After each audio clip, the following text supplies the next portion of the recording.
Apa yang terjadi jika tidak ada BBM selama 1 bulan? Hari pertama, panic buying meledak. Dunia sekarang sedang kritikal. Iran mengulangi amaran tegasnya untuk tidak membenarkan penghantaran keluar minyak mentah. Washington sedia meningkatkan ketegangan itu. Tapi saya nak katakan, ini Malaysia. Bukan Mali, bukan Zimbabwe, bukan Bangladesh. Ini negara pengeluar minyak. Kita ekspor minyak. Untung puluh bilion ringgit 1 tahun. Impor untuk BBM jadi itu tidak diambil dari Middle East. Kita ambil dari mana? Asia Tenggara. Di mana Asia Tenggara itu? Malaysia dan sebagian dari Singapura. Indonesia impor minyak bumi dari mana? Kita impor minyak bumi dari Singapura. Kita impor minyak bumi dari Malaysia. Berapa? 70 triliun. Kita impor minyak bumi dari Singapura 157 triliun. Kita impor crude oil dari Arab Saudi. Berapa? 175 triliun. Jadi kita memang negara budak. Sekarang para sahabat, menangis Indonesia, mengemis-ngemis minta minyak impor dari Malaysia dan juga Singapura para sahabat. Kenapa tidak mau mengelola minyak mentahnya sendiri di dalam negara Indonesia? Assalamualaikum warahmatullahi wabarakatuh. Jumpa lagi para sahabat dan teman-teman dengan Mas Farhan. Gimana kabar-kabarnya? Semoga kalian semuanya sehat-sehat saja. Yang baru bergabung di videonya Mas Farhan, terima kasih banyak-banyak yang sudah setia menonton di channel ini. Saya doakan semoga kalian semua dimurahkan rezekinya, dipanjangkan umurnya, dijauhkan dari malak bahaya oleh Allah Subhanahu wa taala. Amin amin ya rabbal alamin. Oke para sahabat dan teman-teman, di video kali ini Mas Farhan akan nge-reaction beberapa video yang sudah di-tag di TikTok Mas Farhan tentang impor ekspor antara minyak yang ada dekat dunia para sahabat, yang setelah Selat Hormuz yang dekat Iran itu ditutup perdagangan dunia, membuat semua dunia ketar-ketir para sahabat, juga Pakistan dan juga Filipina dan juga Thailand termasuk kapalnya yang kena bombardir di Selat Hormuz para sahabat. Dan juga Indonesia para sahabat, kabarnya 2 kapal yang bisa lolos para sahabat di Selat Hormuz itu ternyata katanya hoax para sahabat. Kok bisa-bisanya menteri-menteri yang ada Indonesia ini kok suka tipu ya dekat media sosial? Katakanlah yang sesungguhnya kepada awak yang ada dekat media sosial ini para sahabat. Dan sedangkan para sahabat yang dulunya menghina Malaysia krisis beras dan yang selalu mengejek-ngejek Malaysia, sekarang Indonesia malah meminta impor daripada Malaysia dan juga Singapura. Dan kabarnya kemarin bahwasanya orderan dari si Bahlil Menteri ISDM persahabat dari Indonesia 30 hari sebelumnya orderan tersebut sudah menuju ke Indonesia di laut sana, katanya berbelok arah, tidak dihantar ke Indonesia. Karena Indonesia itu dikit-dikit nak besar kepala para sahabat. Itulah yang kemarin juga di tahun 2025 sebelum terjadinya konflik di Timur Tengah, Indonesia juga menyetop impor daripada Singapura, dan mereka mengatakan dalam statement, menangislah Singapura macam itu, merengek sampai terkencing-kencing karena Indonesia stop impor minyak BBM dari mereka macam itu. Habislah mereka. Tetapi para sahabat, kalian tanpa sadar bahwasanya sekarang Malaysia, Singapura, mereka tak ketar-ketir karena mereka juga pengeluar minyak daripada negara mereka untuk dijual para sahabat, untuk diekspor macam itu. Dan para sahabat penasaran seperti apa videonya? Kita simak sama-sama. Apa-apa benda boleh komen dekat bawah. Tetapi jangan lupa bantu sokong channel ini dengan like, comment, share, dan subscribe-nya. Kita tonton sama-sama.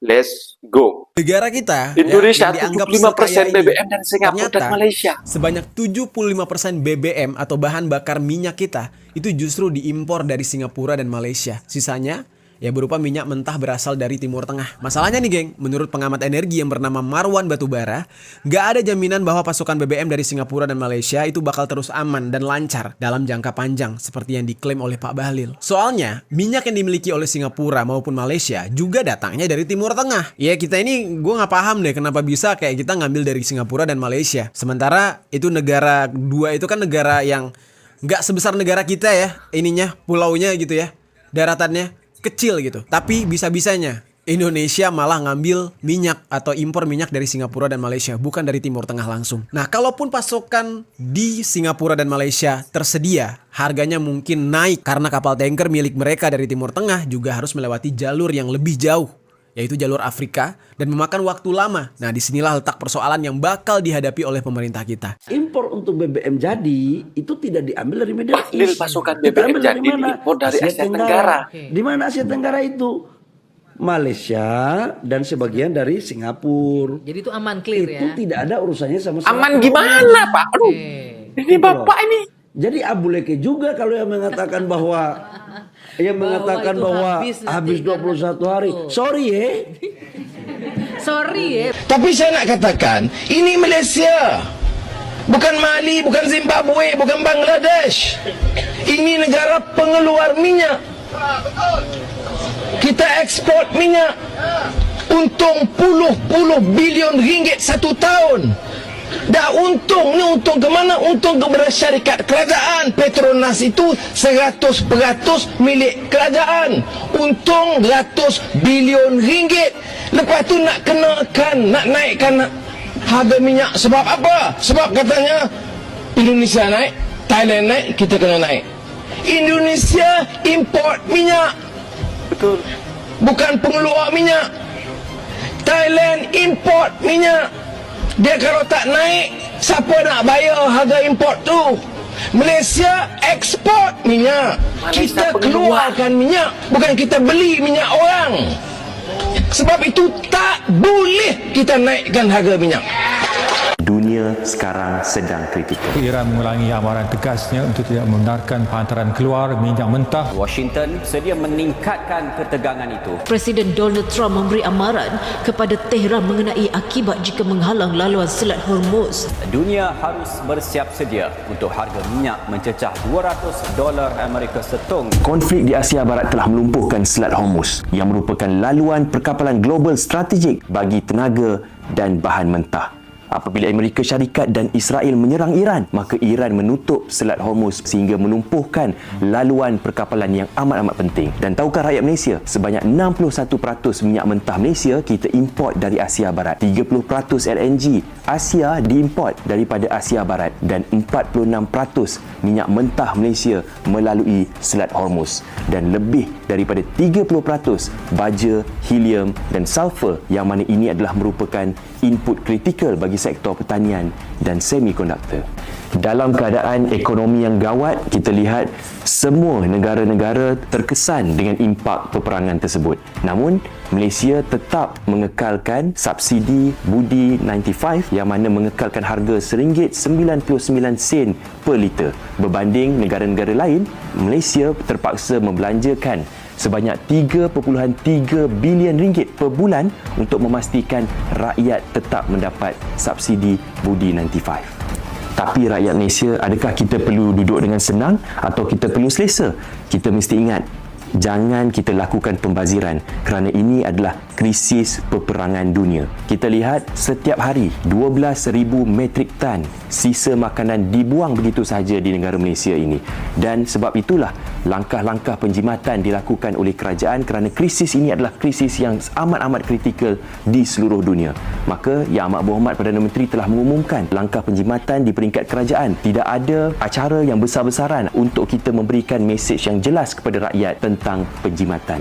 Dan kita juga perlu berjimat, kita hadkan pergerakan kita supaya petrol dan juga diesel ini dapat kita kurangkan dan juga dapat kita jimatkan. Khususnya untuk anak muda, untuk kita sambut Hari Raya Aidilfitri ini, saya berharap dan saya menasihatkan agar semua anak-anak muda kita lihat semula status kewangan kita dan kita lihat semula di manakah kita ingin berbelanja dan berbelanjalah dengan bijak dan berhemah kerana dunia sekarang sedang kritikal. Apa yang terjadi jika tidak ada BBM selama 1 Indonesia bulan? sekarang macam Hari ini pertama, sahabat. panik buying Ketakutan, meledak. Antrean panjang di SPBU, harga BBM melonjak gila-gilaan. Orang buru-buru isi full tank, stok cepat menipis. 1 minggu kemudian, transportasi mulai kolaps. Ojol dan angkot mogok, truk pengangkut barang berhenti. Harga sayur, beras, dan sembako naik tajam karena distribusi macet. Banyak pabrik tutup, listrik mulai goyang karena PLTU butuh solar. 2 minggu kemudian, kota-kota besar keos. Kemacetan hilang, tapi antrean makanan panjang. Orang mulai jalan kaki atau naik sepeda. Rumah sakit kesulitan pasok obat dan oksigen karena logistik lumpuh. Inflasi meledak, banyak pekerja kehilangan penghasilan. 1 bulan kemudian, ekonomi nyaris lumpuh. Distribusi pangan kacau balau. Stok di kota menipis, banyak orang migrasi ke desa cari makanan. Pemerintah terapkan darurat nasional, tapi dampaknya sudah parah. Kelaparan di kota besar, kerusuhan sosial, dan pemulihan butuh bertahun-tahun. Kesimpulannya, krisis ini mengajarkan kita satu hal penting. Jangan panic buying. Saat kamu menimbun, kamu sedang memutus jatah hidup orang lain.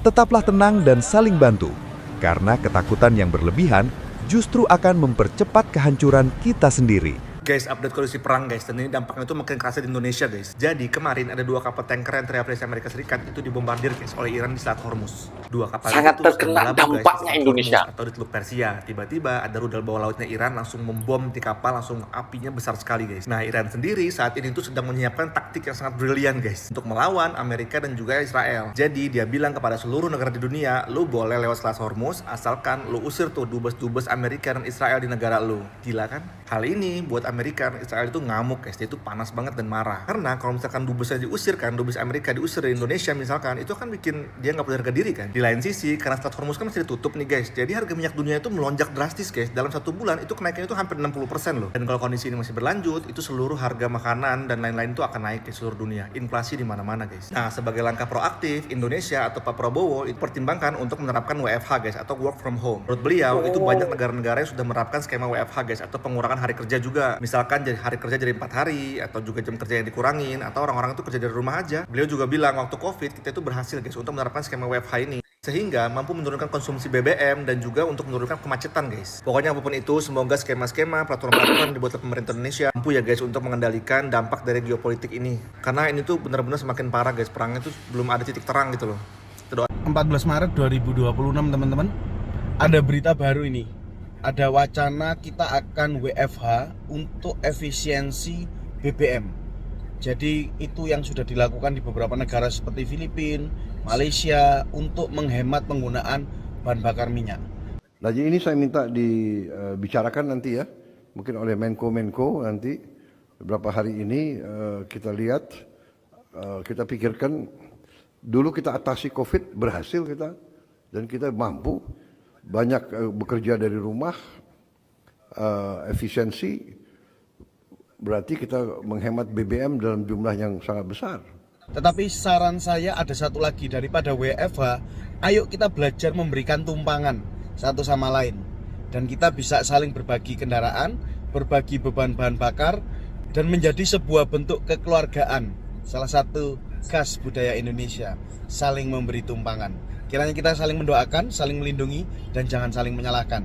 Bagikan video ini, Tuhan Yesus memberkati. Emang bener Bahlil lagi bikin wacana WFH buat hemat BBM nasional. Soalnya, negara tetangga kayak Filipina dan Myanmar kabarnya udah nerapin WFH supaya stok BBM tetap cukup. Apakah Indonesia bakal ngikut? Kalau iya, gimana sih penerapannya? Nonton sampai habis, gue bantu ringkasin. Saya mau bicara tentang wacana WFH, biodiesel, hingga BBM dari jagung. Iya, betul. Semua opsi yang tadi gue sebutin, semua lagi dipertimbangin sama Pak Bahlil dan pemerintah. Dan belum ada keputusan yang diambil. Tapi lagi, selain wacana WFH, pemerintah lagi nge-push juga soal swasembada energi dengan ngeganti pembangkit tenaga listrik diesel dengan PLTS alias tenaga surya. Terus, program biodiesel B50 juga bakal dipercepat, termasuk penerapan campuran etanol 20%. Presiden Prabowo sendiri juga yakin kalau Indonesia bisa banget ngembangin BBM dari jagung, tebu, hingga kelapa sawit. Intinya, semua opsi lagi dipelajarin. Dan Bahlil kembali memastikan kalau masyarakat nggak perlu khawatir karena pasokan BBM masih aman. Daya tampung kita masih cukup buat 23 hari. Dan kalau ada stok yang kepake, produksi di kilang akan langsung isi lagi.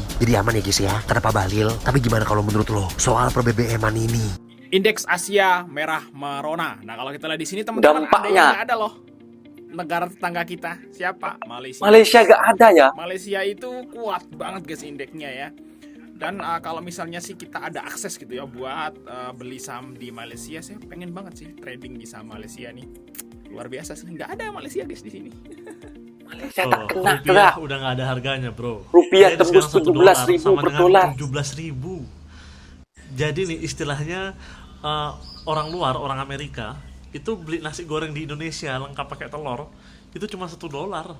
Dan ini menjadi rekor terparah sepanjang masa karena sampai 17.000. Dan ini juga mempersulit kita kalau mau ke Amerika gitu ya. Jadi kita harus membawa banyak uang untuk ditukar ke dolar. Sedangkan orang Amerika ke Indonesia itu bisa jadi sultan langsung gitu. Dan ini akan bisa memicu inflasi besar. Karena gimana ya? 17.000 tuh banyak banget bro kalau untuk $1 doang. Ya semoga ini lekas membaik lah. Rupiah kita lekas normal lagi. Gua harapin gitu sih. Semoga bisa naik, maksud tuh bisa mengecil, jadi bisa ke $1 14.000 atau mungkin $1 10.000, itu lebih masuk akal. Jadi kalau kita ngelihat sekarang per hari ini, alhamdulillah rupiah sudah pecah rekor lagi ke 17.000, benar nggak? Betul. Terus Jadi IHSG, begitu dia setiap kenaikan $20 itu akan naik Rp1.000. Kalau melemah Rp1.000. oh gitu, $20 naik ini gampang nih hitungnya, gue baru tahu nih. Setiap naik 20, turun 1.000. Kalau sampai 21.000. Berarti kalau dari 70 naik ke 150, itu sudah pasti jadi 21.000. Gitu ya.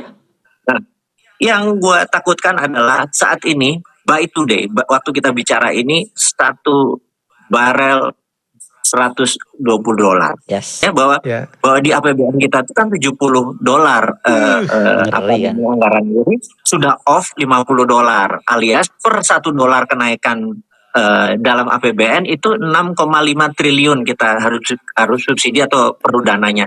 Nah, kalau naik $50 ini kan hampir 350 triliun kita akan short gitu ya. Nah, pertanyaannya apakah akan kalau perang ini akan panjang, ini akan bergerak naik. Jadi kita harus punya skenario dunia ya, bukan Indonesia saja. Apa yang terjadi kalau minyak 150? Apa yang terjadi kalau minyak 200 gitu ya? Nah, ini membuat rasanya bisa ini di banyak negara di Eropa. Indonesia impor minyak bumi dari mana? Kita impor minyak bumi dari Singapura. Kita impor minyak bumi dari Malaysia. Berapa? 70 triliun. Kita impor minyak bumi dari Singapura 157 triliun. Kita impor crude oil dari Arab Saudi. Berapa? 175 triliun. Jadi kita memang negara budak, dibikin supaya kita terus-menerus belanja barang-barang impor itu. Dan teman-teman berkontribusi terhadap pelemahan rupiah. Kenapa? Kalau sampai hari ini lu masih pakai mobil berbahan bakar minyak, wos, lu sudah berkontribusi menghancurkan rupiah. Karena minyak lu diimpor. Ya beda kalau lu naik kendaraan listrik. Kendaraan listrik lu bahan bakunya batu bara dari perut bumi Indonesia. Asli made in Indonesia. Nah, itu dia para sahabat dan teman-teman video yang sudah kita simak. Bahwasannya ketakutan Indonesia sudah diamati oleh pengamat-pengamat politik yang ada dekat Indonesia para sahabat. Bahwasannya $1 para sahabat sudah tembus 17.000.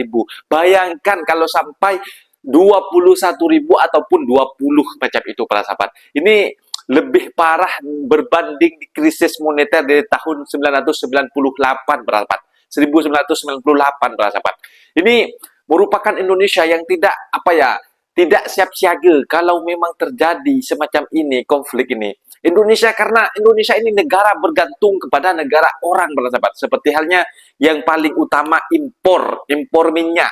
Indonesia ini sangat bergantung kepada impor, para sahabat. Bayangkan harga minyak dunia sekarang sudah menjejak $120 per barelnya, para sahabat. Ini sedangkan kalau Indonesia bisa mengelola minyaknya sendiri semacam dekat Malaysia, para sahabat. Mereka mengelola minyaknya sendiri dan juga mendatangkan minyak mentah, mengimpor minyak mentah, dikelola di Malaysia, diekspor lagi ke negara lain yang membutuhkan, yang tidak mempunyai filter suling minyak itu, para sahabat. Indonesia tak buat semacam Malaysia. Karena apa, para sahabat? Indonesia itu pejabatnya itu seperti halnya kita berkaca tentang Freeport, tambang emas yang ada dekat Papua. Itu kan diperpanjang sampai 2061 kontraknya kepada Amerika. Karena hitung-hitungannya Indonesia itu, pejabatnya itu, kalau semisal dikelola sendiri, itu Freeport, tambang emas yang ada dekat Papua, hasilnya pun sama macam itu. Ini kan pakai otak apa macam itu? Macam mana kalau dikelola sendiri dan dikelola orang luar, macam mana hasilnya sama? Kan tak masuk akal. Kan laporannya itu yang mereka buat main-main, para sahabat. dikecoh macam itu. Tak sama lah, bayangkan kalian pun kalau dikelola sendiri lebih banyak berbanding dikelola orang luar, kan macam itu para sahabat. Malaysia tidak ketakutan, tidak ketar-ketir bahwasanya mereka bisa bertahan untuk memberikan subsidi kepada rakyatnya para sahabat, harga paling murah dekat se-Asia. Ini mengalahkan Singapura, Brunei Darussalam, Filipina, dan termasuk Indonesia para sahabat. Indonesia kabarnya akan menerapkan WFH, itu kerja dipangkas tentang apa ya, jangan kerja 1 minggu full macam itu, hanya diperbolehkan kerja 4 hari untuk menghemat BBM. Karena Indonesia ketakutan, ketar-ketir para sahabat. Itu salahnya sendiri. Kenapa tidak mengelola minyak sendiri di dalam negara macam itu para sahabat. Mungkin videonya sampai di sini para sahabat, dan teman-teman, apabila ada kata benda yang silap, Mas Farhan minta maaf sebesar-besarnya. Mohon dibenarkan di kolom komentar. Assalamualaikum warahmatullahi wabarakatuh.